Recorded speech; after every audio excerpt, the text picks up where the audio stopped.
మన ప్రధానమంత్రి నరేంద్ర మోడీ ఫిబ్రవరిలో అమెరికా పర్యటన చేయడం జరిగింది. ఫిబ్రవరి 11 అమెరికన్ ప్రెసిడెంట్ని కలిశారు. ఆ రోజు డొనాల్డ్ ట్రంప్ ఇండియన్ ప్రైమ్ మినిస్టర్కి ఒక ప్రపోజల్ పెట్టారు. మీ దేశానికి F-35 విమానాలు మేము సప్లై చేస్తాం, తీసుకోండి అని ఆయన చెప్పడం జరిగింది. F-35 విమానాలు అంటే ప్రస్తుతము ప్రపంచంలో కల్లా most advanced fighter jet air crafts.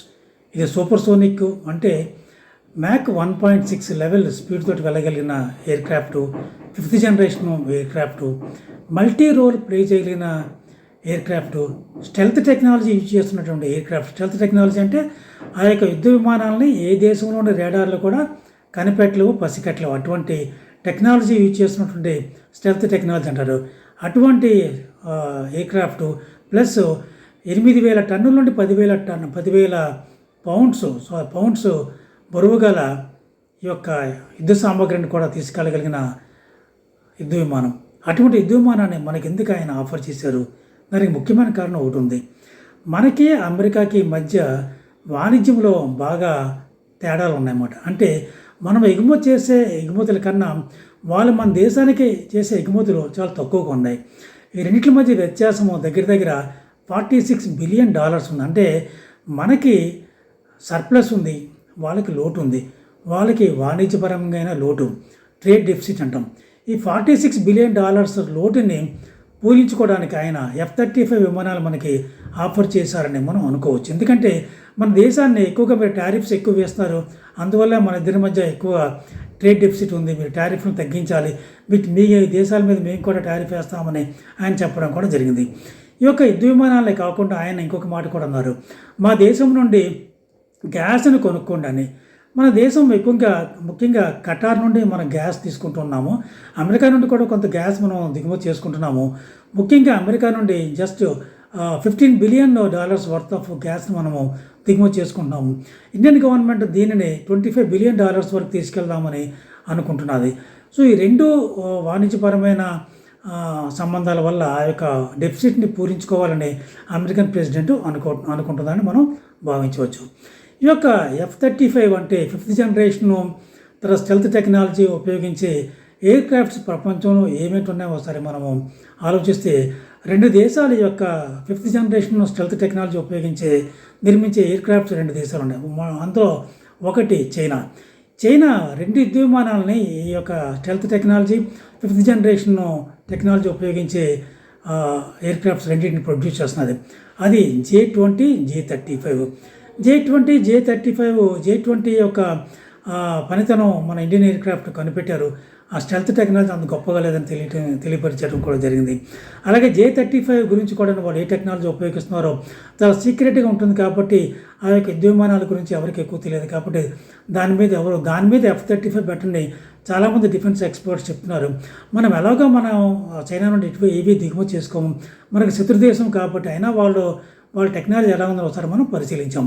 ఇంకొక దేశము రష్యా Sukhoi 57 అనే 5th జనరేషన్ స్టెల్త్ టెక్నాలజీ ఉపయోగించే air crafts, fighter jets air crafts నిర్మించే మెయిన్ కంట్రీ. ఈ కంట్రీతోటి మనము Sukhoi 57 నిర్మించుకోవడానికి ఒక ఒప్పందానికి వచ్చాము. మధ్యలో దాని నుండి విత్డ్రా చేయడం కూడా జరిగింది. ట్రాన్స్ఫర్ ఆఫ్ టెక్నాలజీ ఇష్యూ మీద, మిగిలిన ఇష్యూస్ మీద ఈ యొక్క అంశంలో మనం బయటకు రావడము జరిగింది. Sukhoi 57కి F-35కి మధ్య కొంత వ్యత్యాసం ఉంది. Sukhoi 57 కాస్ట్ ఎఫెక్టివ్, చాలా తక్కువ కాస్ట్ తోటి వస్తాయి. అదే F-35 యుద్ధ విమానం ఒకటి కొనాలంటే $80 మిలియన్ నుండి $110 మిలియన్ వరకు మనం ఖర్చు పెట్టవలసి వస్తుందన్నమాట. ఈ రేటుకి 2-3 Sukhoi 57 యుద్ధ విమానాలు వస్తాయి. అలాగే ఒక గంట F-35 విమానం కానీ ఆకాశంలో విహరించాలంటే $31 లక్షల ఖర్చు అవుతుంది. అలాగే వాళ్ళ యొక్క lifetime maintenance, F-35 lifetime మెయింటెనెన్స్కి ఖర్చు పెట్టవలసిన డబ్బు $1.5 ట్రిలియన్ ఖర్చు పెట్టాలన్నమాట. ఈ లెక్కను చూస్తే Sukhoi 57 కాస్ట్ ఎఫెక్టివ్, F-35 చాలా కాస్ట్లీ ఎయిర్ క్రాఫ్ట్. రెండో కంపారిజన్ చూస్తే Sukhoi 57ని 30 ఎయిర్ క్రాఫ్ట్స్ని అమ్మారు ఇప్పటిదాకా. ఆ యొక్క ఎవరైతే ఆ Sukhoi 57 ప్రొడ్యూస్ చేస్తున్నారో ఆ company hardly 30 to 50 air crafts కన్నా ఎక్కువ అది అమ్మలేదు. అలాగే F-35 ప్రొడ్యూస్ చేస్తున్నట్టు లోక్హీడ్ మార్టిన్ కంపెనీ 1100 యుద్ధ విమానాలని 19 దేశాలకి అమ్మడం జరిగింది. ఎందుకు అన్ని దేశాలు కొనుక్కుంటే అది ఆ యొక్క పనితనం బాగుందనే కదా. ఈ రకం చూస్తే సుఖోయ్ 57 మీద F-35 విమానాల్లో మంచి పనితనం చూపిస్తున్నాయని కూడా తెలుసుకోవచ్చు. అలాగే ఈ మధ్య ఇజ్రాయేల్ F-35 యుద్ధ విమానాలని ఇరాక్ మీదకి దాడిలో ఉపయోగించడం జరిగింది. ఈ యుద్ధ విమానాలు ఇరాన్లోని 20 టార్గెట్స్ని అటాక్ చేసి తిరిగి ఇజ్రాయేల్కి వాళ్ళ యొక్క ఎయిర్ బేస్లోకి రావడం జరిగింది. అంటే ఏంటంటే ఈ యొక్క యుద్ధ విమానాలని మధ్యలో ఉన్న దేశాలు ఏవి కూడా రాడార్స్ కనిపెట్టలేకపోయినాయి, ఇరాన్లోని రాడార్లు కూడా కనిపెట్టలేకపోయినాయి. కాబట్టి ఈ యొక్క స్టెల్త్ టెక్నాలజీ చాలా చక్కగా ఉంది, పవర్ఫుల్ టెక్నాలజీ ఉపయోగిస్తున్నారని కూడా మనము చెప్పుకోవడం జరిగింది.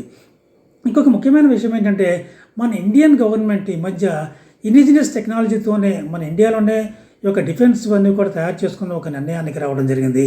అన్నీ కూడా ఇండియాలోనే తయారు చేసుకున్నాం.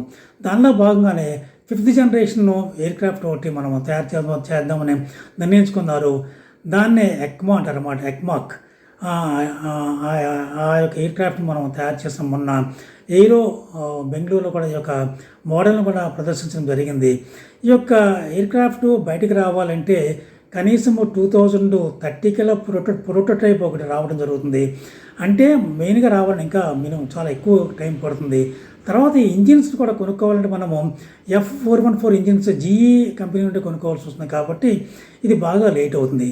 మనకి ఫైటర్ జెట్ యొక్క లోడ్ చాలా ఎక్కువ ఉంది. మనకు అంతకుముందు 42 స్క్వాడ్రన్స్ ఫైటర్ జెట్స్ ఉంటే ఇప్పుడు 31 స్క్వాడ్రన్స్కే ఉన్నాయి. కాబట్టి మనకి లోడ్ చాలా ఎక్కువ ఉంది. కాబట్టి F-35 విమానాలు కొనుక్కుంటామా, లేకపోతే సుఖోయ్ 57 విమానాల కొనుక్కోవటం అలా పునరుద్ధరించుకోవడం రివైవ్ చేసుకుంటామా అని గవర్నమెంట్ ఆఫ్ ఇండియా డిసైడ్ చేసుకోవాల్సిన అవసరం ఉంది.